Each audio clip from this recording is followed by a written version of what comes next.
Everyone, स्वागत है आप लोगों का अनअकैडमी के इस नए शो में। और जैसा कि आप लोगों को पता है, हम लोगों का पूरा शो डेडिकेटेड है गेट और ईएससी टॉपर्स के लिए, और जो पीएसयूज में जॉब कर रहे हैं। तो आपको यहाँ पर पूरा मसाला मिल जाएगा कि कैसे आप एक पीएसयू में एंटर करते हैं, कैसे वहां पर क्या लाइफ होती है उसके बारे में। और आज हमारे साथ जो गेस्ट है वो बहुत ही स्पेशल है। हमारे साथ हैं तुषार अग्रवाल जी। वो अपना पूरा एक्सपीरियंस अपने साथ शेयर करेंगे। तो इस वीडियो को जरूर देखिए, लाइक करना ना भूले और सब्सक्राइब तो जरूर से कर लेना, क्योंकि ऐसे कंटेंट हम लोग बार बार आपके सामने लाते रहेंगे। तो सर, आपका बहुत बहुत स्वागत है हमारे शो में। सबसे पहले बताइए आपको कैसा लग रहा है। Thanks a lot sir. सबसे पहले आपको थैंक यू, आपने स्टेज दिया मुझे अपने एक्सपीरियंस को शेयर करने के लिए। I am feeling very good right now. Thank you. Thank you so much sir, आपने अपना इतना वैल्यूएबल टाइम हम लोगों के साथ शेयर कर रहे हैं। सबसे पहले सर अपने बारे में बताइए कि आप क्या हैं, कहाँ से आप बिलोंग करते हैं, और पूरा कि आपने अभी तक क्या क्या अचीव किया है। जी, तो मैं फरीदाबाद में रहता हूँ। मेरी स्कूलिंग वगैरह सब फरीदाबाद से ही हुई है। उसके बाद मैंने अपना ग्रेजुएशन आईआईटी मंडी सिविल इंजीनियरिंग में कंप्लीट किया है। देन आफ्टर दैट मैंने गेट 2020 अटेम्प्ट किया, और उसमें मेरा अभी ऑल इंडिया रैंक 13 आया था।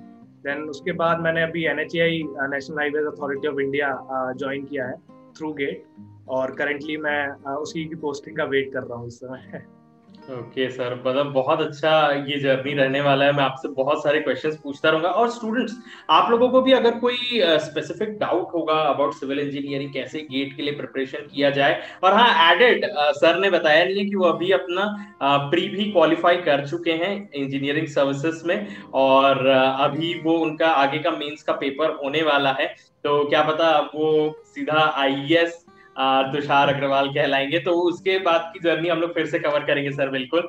और तब तक के लिए आपका अभी तक का जो सफर है, क्योंकि सर 13th रैंक बहुत बहुत बहुत मुश्किल से मिलता है। लोगों का सपना रहता है कि 2 डिजिट में रैंक आ जाए। तो मैं इस चीज को बहुत अच्छे से आपके लिए पूछूंगा एक एक करके। तो सर सबसे पहले मतलब आप आईआईटी में पढ़ चुके हैं, तो क्या आप एक बेसिक डिफरेंस बता सकते हैं कि एक आईआईटी में पढ़ने से और एक प्राइवेट कॉलेज से, क्योंकि हमारे यहाँ पे बहुत सारे जो स्टूडेंट्स हैं वो प्राइवेट कॉलेजेस से भी हैं जिनका उतना अच्छा रैंक नहीं आया रहता है। तो क्या आप बता सकते हैं कि एक बेसिक डिफरेंस क्या रहता है आईआईटी से पढ़ने और एक प्राइवेट कॉलेज में पढ़ने से।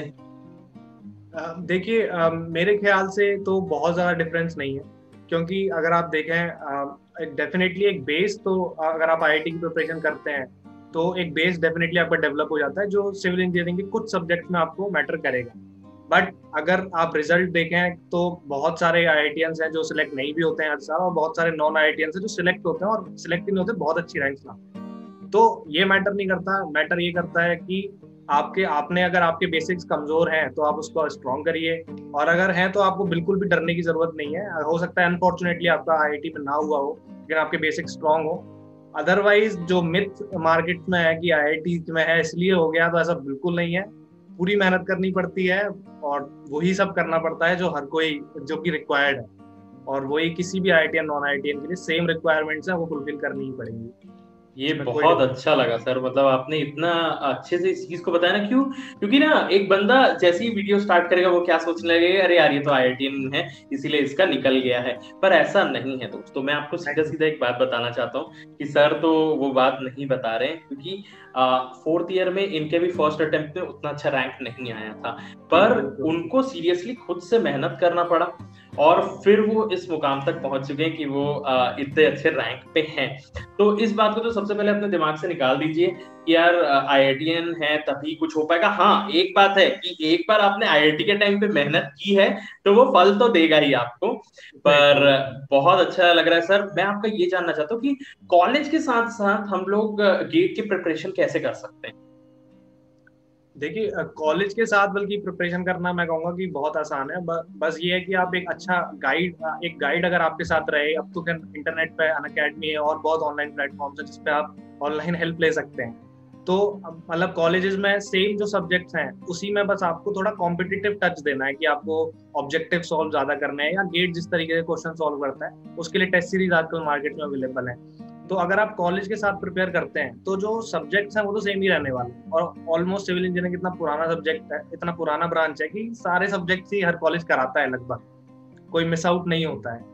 तो आप अगर पैरेलली चलेंगे तो आप अच्छा सीजी जो कॉलेज में जनरली बच्चों को नहीं हो पाता है वो भी मेंटेन रख पाएंगे। और बस ये है कि आप टेस्ट सीरीज ज्वाइन करिए, और मतलब एक थोड़ा कॉम्पिटिटिव अप्रोच रखिए, थोड़ा 2-3 घंटे क्लासेस के बाहर भी अगर आप निकाल सकते हैं, डेडिकेट कर देंगे, तो मेरे ख्याल से अचीवेबल है, अचीव किया जा सकता है। कल ही मैं आपको बताना चाहता हूँ कि कल एक स्टूडेंट मेरे को बोल रहा था, सर कॉलेज में इतने सारे असाइनमेंट्स मिल रहे हैं, मैं गेट की प्रिपरेशन कैसे करूँ, पूरा दिन कॉलेज में निकल जाता है, उसके बाद असाइनमेंट करने के बाद तो कैसे मैनेज करना चाहिए। आप एक बात बताइए, आइडियल टाइम जैसे आप कॉलेज जाके आ गए, फिर उसके बाद असाइनमेंट वगैरह किए, तो साथ साथ में गेट की प्रिपरेशन कैसे की जाए। अब देखो, थोड़ा थोड़ा स्मार्टनेस भी दिखाना जरूरी है इधर। अब आपको पता ही कॉलेज के कुछ असाइनमेंट बहुत फालतू होते हैं, तो उसके लिए आप, आपके फ्रेंड्स हैं कहीं ना कहीं, उसको कैसे भी करके आप उसको कॉपी कर दीजिए, या मतलब देखिए कि अगर आपके कंसर्न सब्जेक्ट्स हैं जो आपको हेल्प कर सकते हैं आपके सिविल इंजीनियरिंग के सिलेबस में, उनको आप खुद से करिए। बल्कि उसके लिए तो ऐसा होना चाहिए कि दूसरे आपसे ले रहे हैं वो असाइनमेंट्स। बट जो फालतू सब्जेक्ट चल रहे हैं, जो फालतू चीजें रिपोर्ट चल रही हैं, तो उसके लिए कुछ ना कुछ आप निकाल सकते हैं चीजें। या एक ऐसा टाइम, जैसे मैं क्या करता था, मैं मॉर्निंग में मैंने अपना फिक्स कर लिया था कि मुझे 4:30 उठना है और 5 to 7 डेली पढ़ना है। और आप देखें कॉलेजेस में अगर आप रह रहे हैं तो 5 to 7 कॉलेज में बच्चे नहीं उठते हैं जनरली, बहुत शांति का माहौल रहता है, सब कुछ सही रहता है, मतलब आराम से आप पढ़ सकते हैं। तो ऐसे ही आपके डेली रूटीन में आप वो 2-3 घंटे देख लो कि यार कहाँ, कौन सा वो समय है जिसमें मैं फुल्ली डेडिकेशन इसमें दे सकता हूँ अपने गेट प्रिपरेशन में, और बाकी सारी चीजें आप शाम को निपटा दीजिए। हाँ ये है, थोड़ा आपको कट डाउन करना पड़ेगा अपनी लीजर एक्टिविटीज में से। बट आप देखो कि कॉलेज के बच्चे ऐसा तो है नहीं कि बहुत ज्यादा लगे हुए हैं, वो एकदम कुछ, बहुत सारा टाइम है जो इधर उधर वेस्ट हो जाता है। तो अगर ढंग से उसको देखा जाए और उन बेकार एक्टिविटीज को कट डाउन किया जाए, तो आई थिंक 3 घंटे तो इजीली किसी की कॉलेज गोइंग स्टूडेंट के निकल सकते हैं, उसमें कोई बड़ी बात नहीं है। आई थिंक देखने की जरूरत है एक ढंग से। वही है ना सर कि प्रायोरिटीज आपकी क्या है। अगर आपकी प्रायोरिटीज उस तरीके से हैं तो आप जरूर मैनेज कर लेंगे। तो सर जैसे आपने अपना प्रिपरेशन दिया और आप बार बार एक चीज का इस्तेमाल कर रहे हैं, टेस्ट सीरीज। सबसे पहले तो बात ये है कि टेस्ट सीरीज का क्या इंपॉर्टेंस है, और दूसरा अब जैसे हम लोगों के पास 3 महीने बचे हुए हैं, तो क्या अभी से स्टार्ट कर दे कि सिर्फ लास्ट मंथ में करना चाहिए। तो सर टेस्ट सीरीज रोल के बारे में बताता हूँ पहले। तो जैसे आपने 80-20 रूल के बारे में सुना होगा कि 20% of the thing makes the 80% of your work is completed by 20% of thing. तो टेस्ट सीरीज का सेम रोल है, आपका 80% प्रिपरेशन डिपेंड करता है इस टेस्ट सीरीज, जो कि एक तरीके रफली 20% मान सकते हैं इसको। तो बहुत ज्यादा इंपॉर्टेंट है इसमें। बिना टेस्ट सीरीज के मुझे लगता है आपको कितना ही स्ट्रॉन्ग नॉलेज बैकग्राउंड हो, आपको सब कुछ आता हो, बट अगर आप उस टाइम मैनेजमेंट, अल्टीमेटली टेस्ट जो है वो 3 घंटे का टाइम मैनेजमेंट है, तो आप अगर उसका प्रैक्टिस अच्छे से करते हैं तो डेफिनेटली वो बहुत ज्यादा हेल्पफुल है। और फिर दूसरा क्वेश्चन कि मतलब कब से शुरू करना चाहिए, तो मेरे ख्याल से लास्ट 2 महीने में आप फुल्ली टेस्ट सीरीज और रिवीजन में आपको देने चाहिए। 3 महीने दे सकते हैं, बट 2 महीना I think ideal time, optimum time है जिसमें आप रिवीजन और टेस्ट सीरीज दोनों साइमल्टेनियसली चलाएं, तो बेस्ट है। दोनों उस समय हो जाएगा ना जैसे। और अभी क्या मंथ है, अगर मैं आपसे कहूँ कि 3 मंथ की स्ट्रैटेजी कैसे होनी चाहिए एक सिविल इंजीनियर के लिए जो अभी सब कुछ करके बैठा हुआ है, तो 3 महीने के लिए उसकी क्या स्ट्रैटेजी रहनी चाहिए। तो मतलब 3 महीने के लिए अगर बात करें तो पहले उसका फोकस ये होना चाहिए कि मेरा जो भी सिलेबस है वो मैं कंप्लीट कर लूँ। अब और ज्यादा उसको डिले ना करें। मतलब जैसे सर अगर 2-3 सब्जेक्ट्स बचे हुए हैं, क्योंकि मैं भी एक चीज जानता हूँ, क्योंकि अभी भी बच्चों का ना 2 से 3 सब्जेक्ट्स तो बचा रहेगा ही, क्योंकि वो लास्ट 3 महीने के लिए छोड़ के रखते हैं, तो उस हिसाब से बताइए सर। तो आप ऐसा करिए, शुरू के जैसे 15 दिन है, 15-20 दिन आप पूरा फोकस सिलेबस कंप्लीशन में रखिए। अगर आपका हो जाता है कंप्लीट तो बहुत अच्छी बात है, अदरवाइज आप टाइम को डिवाइड कर लीजिए लास्ट के 2.5-2 महीने के लिए, कि मैं 3-4 घंटे सिलेबस कंप्लीशन के लिए रखूंगा, 2-3 घंटे रिवीजन के लिए रखूंगा, और 2-3 घंटे टेस्ट सीरीज के लिए रखूंगा, और रफली 8-9 आवर्स 8 दिन में बनेगा। तो इससे क्या होगा, आपके तीनों प्रोसेसेस साइमल्टेनियसली चलते जाएंगे। आप देखोगे कि कुछ 1.5-2 महीने बाद आपका सिलेबस भी कंप्लीट हो गया है, आपके कुछ टेस्ट भी निकल गए हैं, और आपका रिवीजन भी होता जा रहा है। तो मैं ये एडवाइस करूंगा स्टूडेंट्स को कि ऐसा ना करें कि वो सिलेबस ही कंप्लीट करते जा रहे हैं आखिरी मंथ तक, तो वो ऐसे कभी कंप्लीट नहीं होगा सिलेबस। एक्टिविटीज को पैरेलल चलाएंगे तो आप देखेंगे थोड़ी थोड़ी एक्टिविटीज साइड बाय साइड चल रही है, कुछ फ्रूट वहां से मिल जाएगा। अगर कोई रिडंडेंट एक्टिविटी भी है जो आपको हेल्प नहीं कर रही है तो वो भी चल रही है, बट जो हेल्पफुल एक्टिविटी है वो भी आपको काम एंड में रिजल्ट देगी। तो पैरेलल चलाएं, और अभी सिलेबस 15-20 दिन सिलेबस कंप्लीशन के लिए रखें, देन लास्ट के 2 महीनों को कंप्लीटली, मतलब जो मेजोरिटी ऑफ द टाइम है वो टेस्ट सीरीज और रिवीजन में जाना चाहिए। और लास्ट मंथ में तो आपका अगर सिलेबस रह भी जाता है तो उसको मत कंप्लीट करिए, आप पूरा फोकस टेस्ट सीरीज और रिवीजन पर ही रखिए। ये मैं एडवाइस। आप ये बार बार एक शब्द को कह रहे हैं, रिविजन रिविजन रिविजन। अभी जो मेजोरिटी स्टूडेंट्स मिल रहे हैं वो लोग क्या बोल रहे हैं, सर सब पढ़ लिया है पर सब भूल गए पुरानी चीजें कुछ याद नहीं आ रही है, सब भूल गए। तो उसको कैसे वापस लाया जाए सर? तो देखो, जो डिफरेंस है वो यही क्रिएट होता है, क्योंकि अगर आप सिविल इंजीनियरिंग के सब्जेक्ट्स को देखेंगे तो समझने में बहुत ज्यादा डिफिकल्ट नहीं है, हर कोई समझ सकता है, मतलब बहुत ही सिंपल प्रैक्टिकल बेस्ड एप्लीकेशंस हैं उनकी। तो आपको रिवीजन ही की है, रिवीजन और टेस्ट सीरीज ये 2 ही की है, जैसा मैं बार बार कह रहा हूँ। तो रिवीजन के लिए आप ऐसा करिए, जैसे मैं क्या करता था, मैंने अपने शॉर्ट नोट्स प्रिपेयर कर रखे थे, तो उनको मैं डेली मैंने ये कर रखा था कि मॉर्निंग में 2 घंटे सबसे पहले मेरा डे जो शुरू होगा वो रिवीजन से ही होगा। तो मैं 2 घंटे पहले उसका रिवीजन करता था, और जब फाइनली मैं 2 महीने के उस इंटरवल में पहुंच गया था, जब मैं टेस्ट सीरीज शुरू कर दिया था, तो सुबह मैं रिवाइज करता था, दिन में मैं टेस्ट दे देता था, और फिर शाम को मैं उस टेस्ट के एनालिसिस करके, और बस मेरे 8-9 घंटे इसमें हो जाते थे। आई थिंक इतना एक सफिशिएंट है, 8 to 9 आवर्स आप डेली दे रहे हैं। तो रिवीजन मतलब वही मैंने कहा, पैरेलल चलाओ, तो दोनों तीन जो भी आपकी एक्टिविटीज हो ना पैरेलल रखो।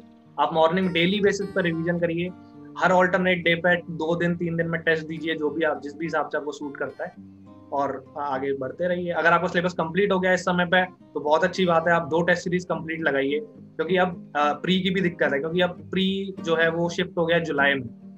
तो जो सीरियस एस्पिरेंट्स है वो मेरे ख्याल से 2 टेस्ट सीरीज कंप्लीट कर लेंगे, क्योंकि पहले अगर वो 1 महीने में कंप्लीट कर लेते थे 1 टेस्ट सीरीज को, तो अब वो डेफिनेटली 2 को कंप्लीट कर लेंगे। तो अब सिलेबस कंप्लीट है अगर आपका, तो आप लग जाइए टेस्ट सीरीज और रिवीजन में, क्योंकि यही 2 हैं जो फाइनली डिफरेंस क्रिएट करने वाले हैं। ये बहुत सही है सर, क्योंकि ये अभी ना मेरे को बहुत ज्यादा क्वेरीज आ रही हैं इस चीज के लिए, इसीलिए मैंने आपसे पूछा। अच्छा, इसके बीच में सर एक क्वेश्चन है, स्टूडेंट जो बार बार पूछते हैं वो क्या बोलते हैं पता है कि सर अभी मैं कॉलेज में हूँ, अभी मैं 3rd ईयर में हूँ या 2nd ईयर में हूँ, मुझे बुक्स से तैयारी करनी चाहिए कि मैं कोचिंग मटेरियल्स लेके उसी से पढ़ना चालू कर दूं, बुक्स को पढ़ना चाहिए कि नहीं?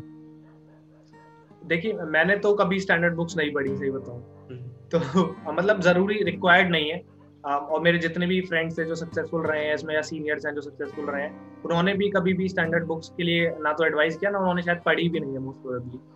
तो मेरे ख्याल से जो स्टैंडर्ड कोचिंग मटेरियल है वो सफिशिएंट है, उसमें वो लिखी हुई है चीजें, और फाइनली प्रीवियस ईयर, ये 2 चीजें आपका सिलेबस कंप्लीट करेंगी, प्रीवियस ईयर एंड जो स्टैंडर्ड कोचिंग मटेरियल है, ये सफिशिएंट है। आप किसी हैंड रिटन नोट मंगा सकते हैं, अवेलेबल होते हैं मार्केट में, या आप जो कोचिंग मॉड्यूल्स होते हैं वो मंगा लीजिए।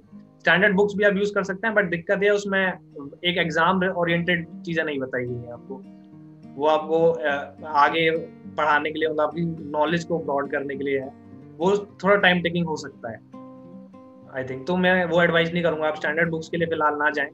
आई think coaching material, hand written note जो कि स्पेसिफिक है एग्जाम के लिए, उसके लिए ही आप जाएं तो वो सही रहेगा, हेल्प कर देगा। ये एकदम करेक्ट अप्रोच है, क्योंकि वो लोग अभी यही इसी चीज में रहते हैं ना, क्योंकि प्रॉपर गाइडेंस नहीं मिलता है। अब वो क्या सोचते हैं कि सिर्फ मैंने तो पूरा स्टैंडर्ड मटेरियल कर लिया, और गेट के एग्जाम के टाइम पे गड़बड़ हो जाती है, इसलिए मैंने पूछा।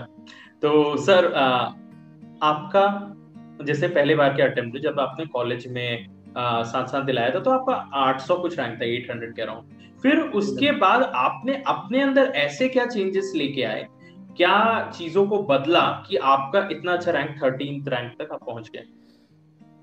तो मतलब मैंने अगर मैं ऑनेस्टली बताऊं तो मैंने फाइनल ईयर में भी काफी अपना जो बेस्ट हो सकता था वो करने की कोशिश करी थी, बट अनफॉर्चुनेटली नहीं आया रिजल्ट। उसके जो रीजंस मैंने देखे वो ये थे कि फाइनली, जैसे आज मैं बात कर रहा हूँ, ऐसी प्रवीण कुमार सर थे IIT कानपुर से, उन्होंने पास आउट किया है, तो उनकी गेट में ऑल इंडिया रैंक 5 थी और ईएस में भी 3 थी। तो मैं ऐसे ही रैंडमली 5th सेमेस्टर में थोड़ा सैड था रिजल्ट को लेके, ऐसे ही देख रहा था कि भाई इनमें ऐसा क्या है जो मेरे में नहीं है, जो यार इन्होंने भी ये इतना ही पढ़ा होगा और कितना पढ़ते हैं, पढ़ा तो सब कुछ है। तो फिर उन्की मतलब एक लाइन थी जो मतलब ऐसे दिमाग पे चिपक नहीं जाती, जैसे वेलकम में एक वो है कि दिमाग पे चिपक सी गई, ऐसे ही मैंने उनकी लाइन रही मेरे लिए। उन्होंने बोला कि जो लास्ट के 15-20 डेज हैं वही वो सबसे इम्पोर्टेंट है, और यही एक मैजिकल ट्रिक है जो किसी भी एग्जाम को निकालने में आपकी हेल्प कर सकती है। तो मुझे उनकी बात सही भी लगी यार, अगले ने 2 एग्जाम बड़े बड़े और इतनी अच्छी रैंक से निकाल रखे हैं, तो हो सकता है इसमें दम हो। और फिर मैंने अपने जेई का जो एक्सपीरियंस था मेरा लास्ट 10-15 डेज का और गेट का भी, वो देखने की कोशिश करी कि यार इनमें क्या, मतलब मैंने कैसे बिताए 10-15 डेज। तो मैंने देखा यार मैं तो उसमें बहुत ज्यादा चिल कर रहा था, क्योंकि दिक्कत ये थी कि मैंने ये सुन लिया था कुछ लोगों से कि आप लास्ट में चिल करिए, आप ज्यादा प्रेशर मत आने दीजिए अपने ऊपर। तो मैंने उसे बहुत एक्सट्रीम वे में उसे ले गया कि यार चिल करना है तो अच्छा लास्ट 15 डेज चिल ही करना है अब और पढ़ना वढ़ना नहीं है। तो आई थिंक ये सबसे गलत रहा मेरे साथ, मैंने सबसे बड़ी गलती करी इसमें। जेई में भी मुझे थोड़ा इसका हर्जाना भुगतना पड़ा, बट फिर मेरे को लगा कि यार अब मेरे पास अपॉर्चुनिटी एक एलएनटी की अपॉर्चुनिटी थी कॉलेज से पास आउट होने के बाद। बट मुझे एक प्राइवेट कंपनी में नहीं जाना था उस समय, और फर्दर मुझे दिख रहा था कि मैं इसमें 6 महीने या 1 साल से ज्यादा शायद नहीं स्टिक कर पाऊंगा। तो मुझे लगा कि अब मैं फाइनली उसके बाद मैं सोचूं किसी कंपटीशन एग्जाम के लिए। फिलहाल मेरे पास मोमेंटम है, मैं एक बार कंप्लीट सिलेबस को कवर कर ही चुका हूँ, और मुझे दिख रहा है शायद ये एक मेरे में कमी है, एक बार ट्राई करके देख लेते हैं। होता है तो बहुत अच्छी बात है, अदरवाइज ऑप्शंस मेरे को नहीं लगता कभी खत्म हो जाएंगे। मैंने जैसे कहा कि नीति मुंबई को मैं ऑलरेडी एक एक बैकअप ऑप्शन की तरह लेके चल रहा था कि अगर मेरी रैंक गिरती भी है, मान लो 300-400 भी हो जाती है, तो आई विल गो फॉर नीति मुंबई। मैंने अपना वो क्लोज भी नहीं करा कि मैं नहीं मुझे तो टेक्निकल में ही रहना है, एमबीए नहीं करना, ऐसा मैंने नहीं रखा। मैंने कहा ठीक है, अगर एमबीए का ऑप्शन मिलेगा तो हम वो भी करेंगे, कोई दिक्कत की बात नहीं है। ऐसा कुछ बहुत नहीं पढ़ लिया सिविल इंजीनियरिंग की हम एकदम साइंटिस्ट हो गए ठीक है, वो नॉलेज है, आगे काम आ सकती है। तो ये अप्रोच लेके मैंने ड्रॉप का डिसीजन लिया था, एंड देन फाइनली वो मेरे ख्याल से वही एक चीज थी जो मैंने बदली और सक्सीड हुआ उसमें।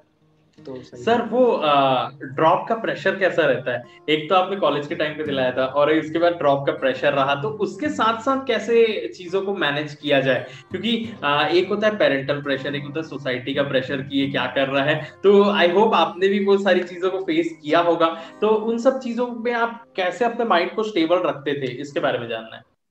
हाँ डेफिनेटली, मतलब एक बार अगर कॉलेज से निकल जाते हैं तो लोग पूछने लगते हैं कि भाई क्या कर रहे हो, कहाँ हो, तो ड्रॉप थोड़ा सा ऑकवर्ड लगता है।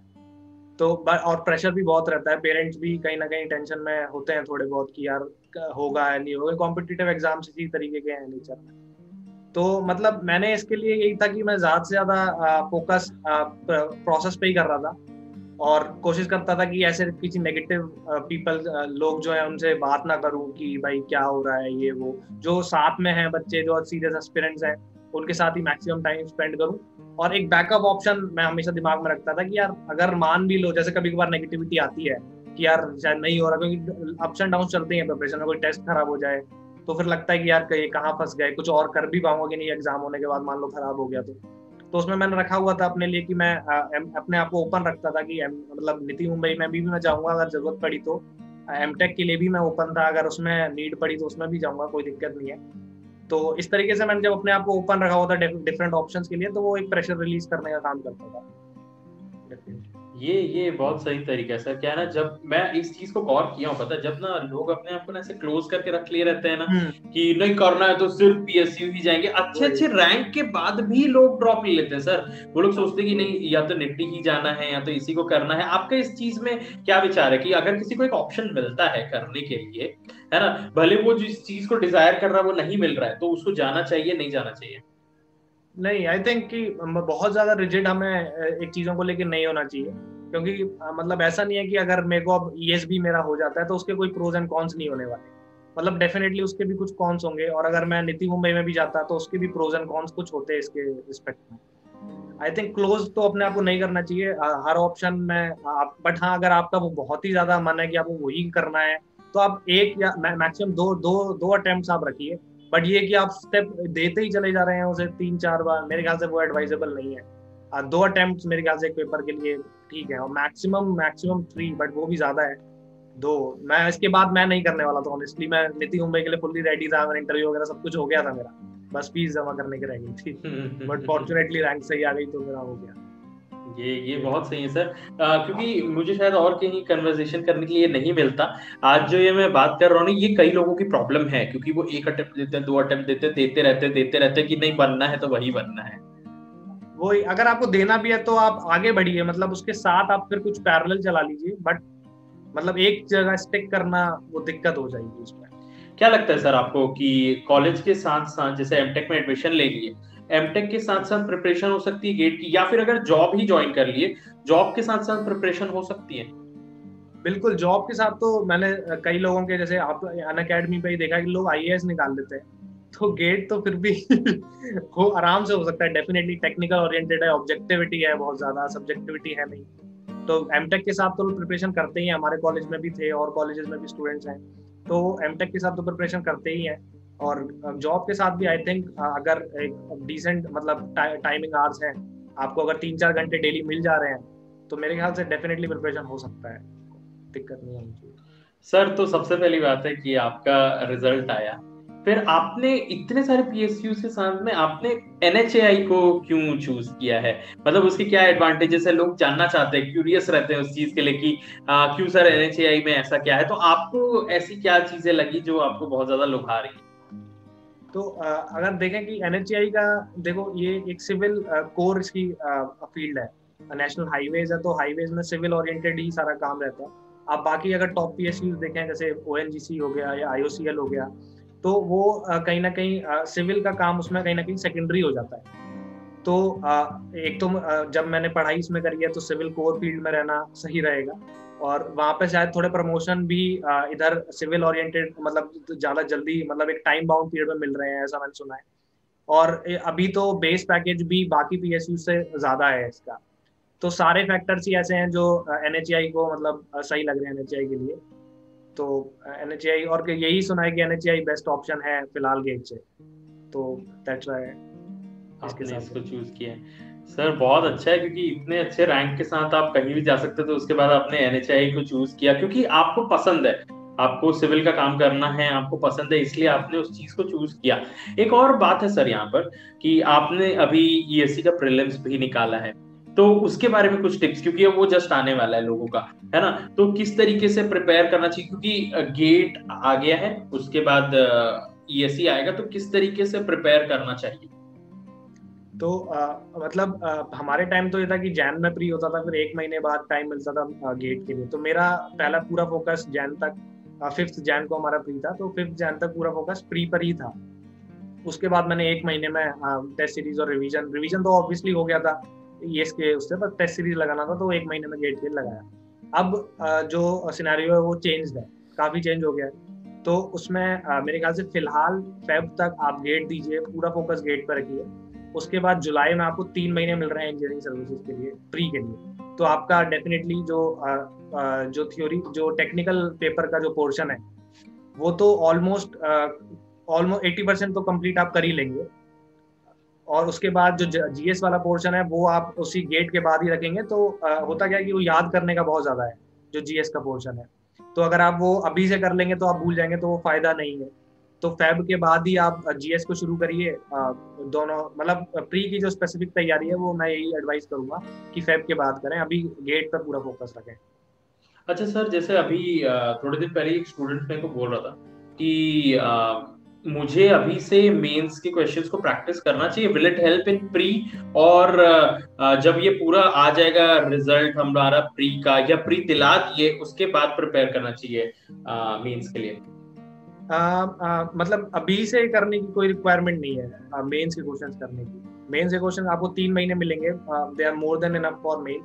आप उसमें आराम से प्रीवियस ईयर्स और जो भी रिक्वायरमेंट है टेस्ट सीरीज को कंप्लीट कर सकते हैं। मतलब मैंने ऐसा नहीं किया, और मैंने देखा भी नहीं है कि मेंस की वजह से किसी को मेंस के क्वेश्चन शुरू से लगा रहा हो। सब्जेक्टिव क्वेश्चंस आप कुछ लगा सकते हैं, वो आप कोई भी क्लासेस आप ऑनलाइन अगर कर रहे हैं या कोई मॉड्यूल आप पढ़ रहे हैं, तो उसमें आपको स्टैंडर्ड सब्जेक्टिव क्वेश्चंस मिलेंगे, उसके थ्रू आप बस कॉन्सेप्ट्स को अच्छा कर ही सकते हैं। तो I not recommend mains question right now, but हाँ सब्जेक्टिव क्वेश्चन जो आपको स्टैंडर्ड टेक्स्ट में मिल रहे हैं वो आप सॉल्व करिए, बाकी फोकस ऑब्जेक्टिव पर ही रखिए। ऑब्जेक्टिव पर ही। सर आपसे ये पूछना चाहता हूँ कि क्या सिर्फ गेट के प्रिपरेशन से ईएस निकल सकता है, या कुछ अलग से प्रिपेयर करना पड़ता है? किस तरीके से माइंडसेट रखना चाहिए दोनों चीजों में? गेट की प्रिपरेशन से मतलब प्री का जो टेक्निकल पेपर है वो निकल सकता है, बट जो पहला पेपर है जो जीएस का पेपर है जनरल, जो इसमें 10 सब्जेक्ट्स हैं, वो डेफिनेटली नहीं निकल पाएगा, क्योंकि कोई भी ओवरलैप नहीं है। उसके लिए आपको एक अलग से प्रिपरेशन करनी ही पड़ेगी। तो और फर्दर कुछ टॉपिक्स ईएस के प्री में ऐसे भी हैं जो थोड़े अलग हैं, और जिसमें जैसे रेलवेज हो गया, तो गेट में बहुत कम पूछा जाता है। लेकिन ईएस में उसका वेटेज अच्छा हो जाता है। इस बार जैसे प्री में काफी क्वेश्चंस रेलवे के आ गए थे, तो उसको, और वो बहुत आसान क्वेश्चंस हैं, अगर आप उसे छोड़ देते हैं तो आप कहीं ना कहीं लैग करेंगे उन बच्चों से जो एकदम ईएस फोकस। तो वो जो एक्स्ट्रा टॉपिक्स हैं जो कि इजीली कवर अप किए जा सकते हैं, स्टैंडर्ड थ्योरी से ही क्वेश्चन आते हैं, डायरेक्ट लाइन से उठ के आ जाता है क्वेश्चन, तो वो आप एक्स्ट्रा टॉपिक को देख लीजिए, जैसे रेलवेज हो गया, वाटर टैंक्स वगैरह हो गए।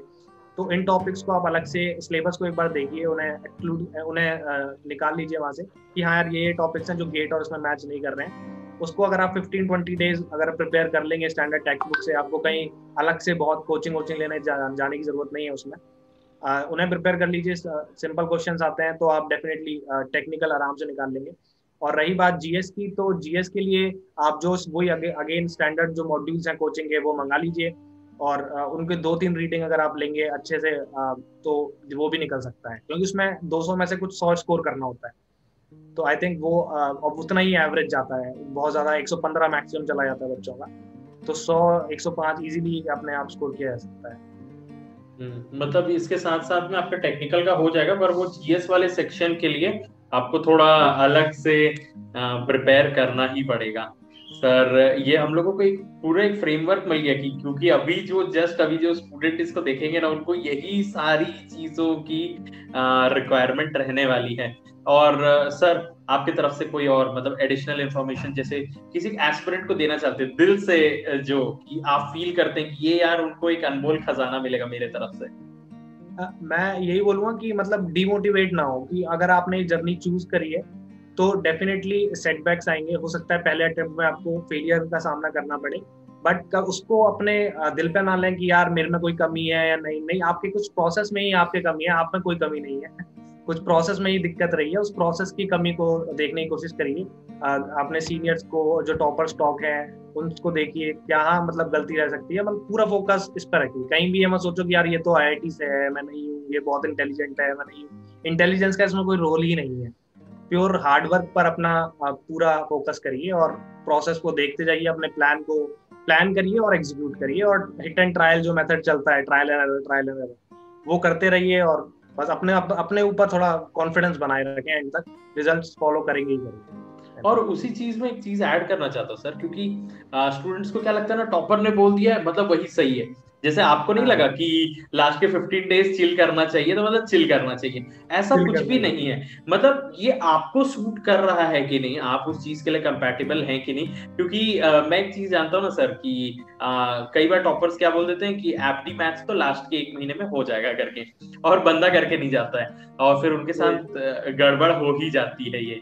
तो ये आप लोगों को बिल्कुल नहीं करना है सर। और लास्ट में एक और क्वेश्चन आपसे पूछना चाहूंगा कि जैसे आपका एप्टीट्यूड मैथ्स है, इनका कब से तैयारी करना चाहिए आपके हिसाब से?